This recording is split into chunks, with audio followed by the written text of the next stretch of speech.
Welcome to the Semiconductor Physics Foundations video, Module 1 of the Solid-State Devices course. Over the next 7 days, we will build the foundational knowledge necessary to understand how modern electronics work. Semiconductors are unique in that they conduct electricity only under specific conditions. Engineers control this conductivity using 4 primary levers: temperature, doping, optical energy, and electrical fields.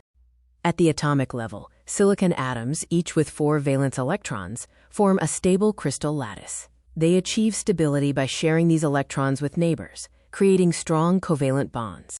In solids, electrons follow the rules of energy bands. The valence band holds bound electrons, while the conduction band holds free electrons that carry current. These are separated by the forbidden band, or energy gap, where electrons cannot exist.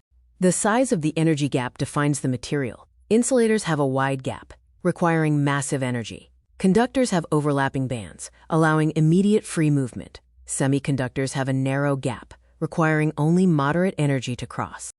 In intrinsic semiconductors, thermal energy breaks covalent bonds, freeing an electron into the conduction band. The resulting vacancy is called a hole in the valence band, creating electron-hole pairs. Pure silicon limits current flow. Engineers add specific impurities in a process called doping to create an extrinsic semiconductor. This significantly increases the concentration of free charge carriers. N-type doping involves adding a pentavalent impurity, like arsenic or phosphorus, which has 5 valence electrons. 4 bond, and the 5th electron becomes free, making electrons the majority carriers. P-type doping uses a trivalent impurity, such as boron, with 3 valence electrons. It lacks 1 electron to complete the lattice, creating a hole. Holes become the majority carriers in P-type material. Extrinsic semiconductors are engineered with a clear distinction. N-type uses pentavalent donors, where electrons are the majority. P-type uses trivalent acceptors, where holes are the majority. Importantly, both materials remain electrically neutral overall. The p-n junction is the foundation of all solid-state electronics. By fusing p and n regions into a single crystal, we create a diode, a device that controls the direction of electricity. At the junction, free electrons diffuse and fill holes, a process called recombination.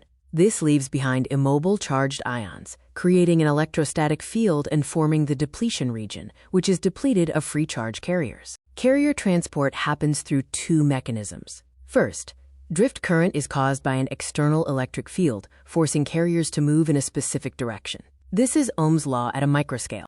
Second, diffusion current is caused by a concentration gradient, where carriers spread out naturally from high to low concentration due to random thermal motion. This process is governed by Fick's law. This module covered 4 fundamental steps: crystal structure and energy bands, doping to modify carrier concentration, junction formation via recombination, and barrier creation. The next module will focus on applying bias to the p-n junction.